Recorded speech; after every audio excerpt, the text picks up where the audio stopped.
প্ৰথমে নমস্কাৰ। আজি অন্য এটা নতুন ভিডিঅ'লৈ আগবাঢ়িছোঁ। আজিৰ ভিডিঅ'টো হৈছে মই আগতীয়াকৈ ভোট জলকীয়াৰ বাবে মাটি আৰু পচন সাৰ ৰেডি কৰি ৰাখিবলৈ বিচাৰিছোঁ আৰু পচন সাৰবোৰ বস্তাত ভৰাম, লগতে মাটিবোৰো বস্তাত ভৰাই মানে বৰষুণ নপৰা জেগাত ঠাইত থৈ দিব লাগিব। আৰু মই এটা কথা জনাওঁ যে যিসকলে নতুনকৈ ভোট জলকীয়া পুলি জগাই বজাৰলৈ বিক্ৰী কৰিব বিচাৰে সেইসকলেও আগতীয়াকৈ মাটি আৰু পচন সাৰ ৰেডি কৰি ৰাখিব, কাৰণ বেছি সময় নাই, খুব বেছি 2 মাহ সময় আছে আৰু এইটো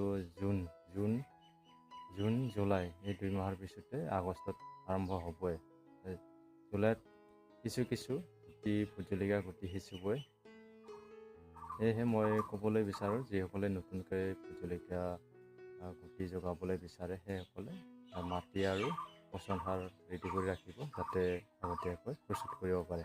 আৰু ময়ো তেনেকৈ ৰেডি কৰি ৰাখিবলৈ বিচাৰিছোঁ। যোৱাবেলি মোৰ অকণমান দেৰি হৈছে, 1 মাহ 2 মাহ দেৰি হৈছে, সেইকাৰণে বহুত দেৰিকৈ ভোট জলকীয়াবোৰ ওলাইছে মোৰ।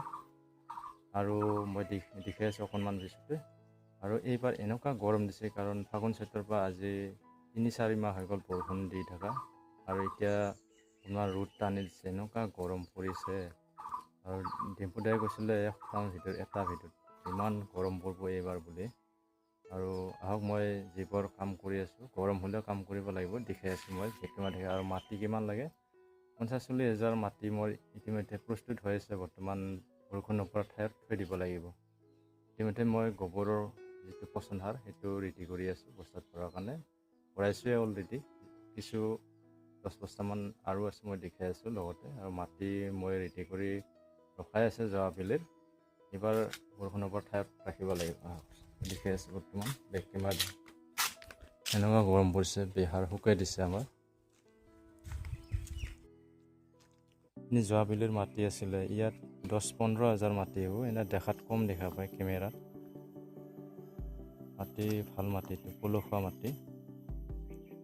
2 টেলাৰ অনা গৈছিলে, যোৱাবেলি অনা গৈছিলে। এইবাৰ এইখিনি আছে, 15 হাজাৰ হৈ যাব ইয়াত পুলি, 0 পেকেটৰ ভোট জলকীয়া পুলি। আৰু সেইফালে আছে, দেখাই আছোঁ পিছফালে। যি গৰম পৰিছে,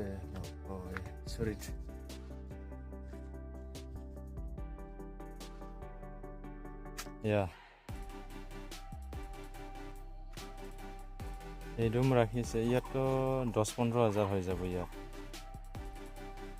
মাটি বৰ্তমান মোৰ ৰেডি আছে পূৰা। এইফালেও আছে, পূৰা সাৰ পৰি আছে এই মাটি।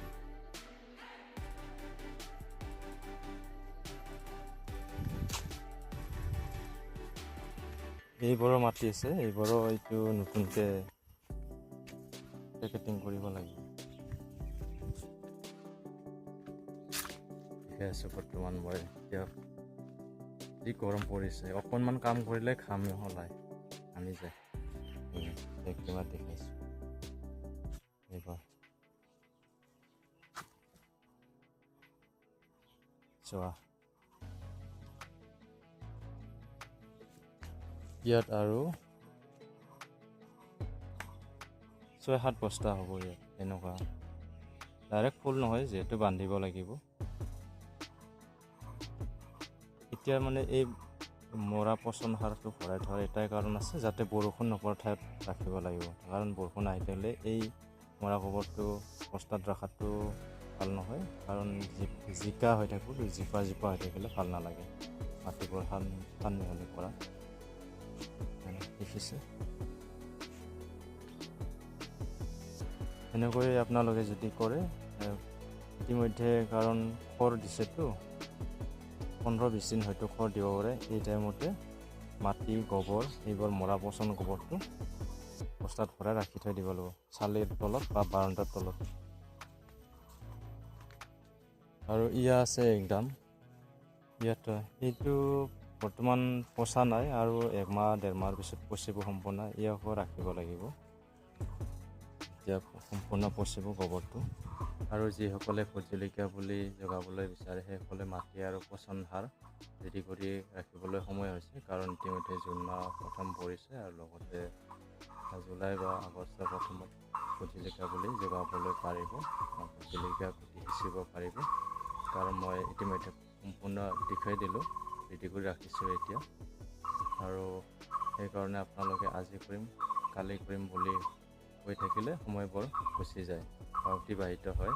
সেইকাৰণে সময়মতে পুলি বা যিকোনো খেতি হৈ নুঠে। সেইকাৰণে যদি সময় থকাতে মাটি পচন সাৰ এইবিলাক ৰেডি কৰি ৰাখিব, যাতে বৰষুণ নপৰা ঠাইত ৰাখিব, যাতে সময় যেতিয়া আহিব তেতিয়া। আৰু শেষত জনাওঁ যে যিসকলে ভোট জলকীয়া গুটি কেনেকৈ হৈছে সেইবোৰ মোৰ ভিডিঅ' লিষ্টত দিয়া আছে, মোৰ ভিডিঅ' লিষ্টত গৈ চাব পাৰিব। আৰু আজিৰ ভিডিঅ'টো ইমানেই। লগতে যিসকলে নতুনকৈ আহিছে সেইসকলে মোৰ চেনেলটো ছাবস্ক্ৰাইব কৰিব, বেল আইকনটো দাবাই ৰাখিব, যাতে নতুন ভিডিঅ' পাই থাকিবলৈ। আৰু আজিলৈ ভিডিঅ'টো চোৱাৰ বাবে ধন্যবাদ থাকিল সকলোলৈ।